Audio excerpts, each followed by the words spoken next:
has refuted reports claiming Israel was engaged in discussions with Congo about potentially accepting individuals from the Gaza Strip. Fears persist in the Arab world that Israel wants to forcibly displace Gaza's Palestinians. The government under the Prime Minister Benjamin Netanyahu has not officially suggested it has any plans to evict Gazans or to send Jewish settlers back to the territory. As per Israeli media, a senior official said Israel is not conducting talks with any country on a plan to resettle Gazans. Israel unilaterally withdrew the last of its troops and settlers in 2005.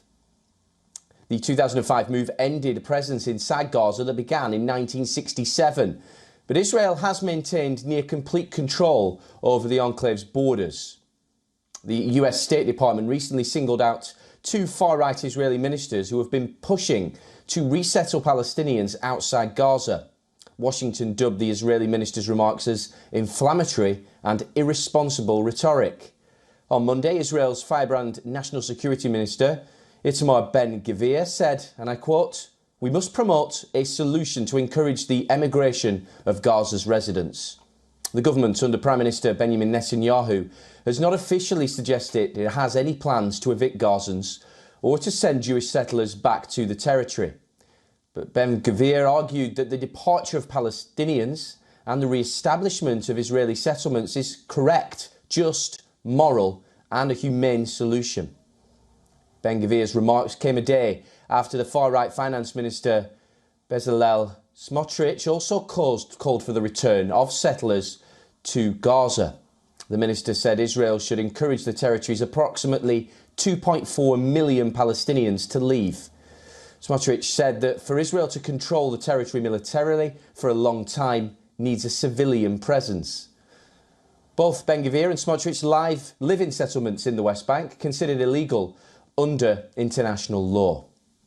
The October 7th Hamas attack left over 1,100 people dead in Israel, mostly civilians.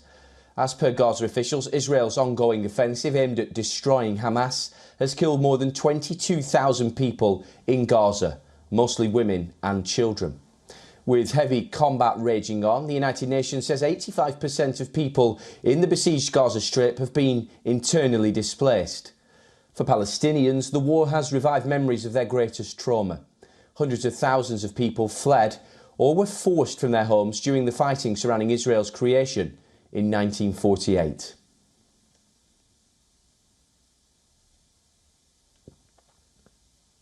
Well, for more on this, we're joined as ever by our correspondent Jodie Cohen, live from Israel.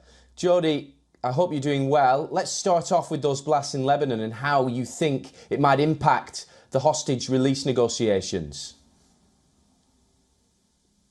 Hi, Oliver. Yes, so Israel has not taken responsibility for either the blasts in Lebanon or Iran. Now, in terms of Iran, commentators are suggesting that the blasts were not the hallmark of an Israeli or a US attack, who tend to use more precision weapons. The US has suggested that that could have been the work of ISIS potentially. And the New York Times report is saying that Iran has taken the decision to publicly blame Israel for this, despite any evidence that might come out contradicting that. Now, in terms of the blast in Iran, al-Aruri, who was killed, has been called a top Hamas terrorist. We know that in November, Prime Minister Netanyahu said that Israel would target Hamas's leadership wherever they might be, but Israel hasn't specifically commented on this case. But in terms of the impact on the hostage negotiations, we know that there are roughly 130 hostages still remaining captive in Gaza. I spoke to Colonel Miri Eisen, the head of the Institute for Counterterrorism in Israel this morning, and she said that Aruri was not involved in the hostage negotiations. Commentators are suggesting this could go either way. On the one hand, it could lead to Hamas stopping the talks. On the other hand, it could mean that more pressure on Hamas's leadership means that they come to the talks in a more serious way, and it remains to be seen what happens with that. In the meantime, US Secretary of State Antony Blinken and the energy envoy Amos Hochstein, who is the US point person on Lebanon. They're coming to the region this week for talks. And I also have to talk about the increasing anguish of the relatives of the remaining hostages. We know that there was this failed rescue attempt of Sahar Baruch, who died. And we're also hearing that Kfar Bibas, who was the youngest of the hostages, he turned 1 year old in captivity yesterday. And relatives are suggesting that time is running out for these talks. Johnny, what more can you tell us about the so-called Congo plan to take in those Gazan emigrants?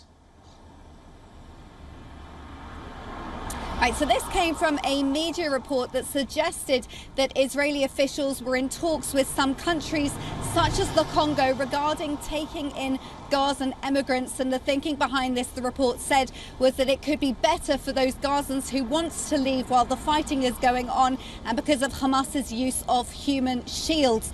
Now, another Israeli official has denied this report and denied the existence of any Israeli Congo plan. They have suggested that potentially it could be that the Gazans are speaking with Congo, but that plan does not involve Israel. But at the same time, we do know that two of the ministers in the coalition government, the ultra-nationalist ministers Itamar Ben-Gvir and Bezalel Smotrich, they do support the voluntary migration of Gazans to other countries.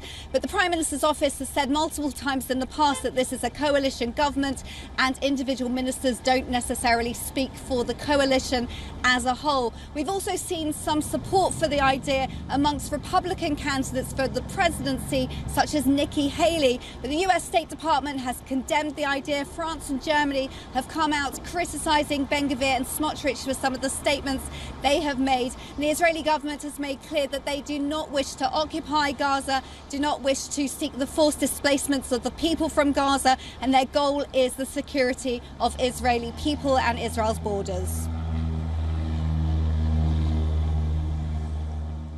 Jodie Cohen, our correspondent there in Israel, many thanks for your insight.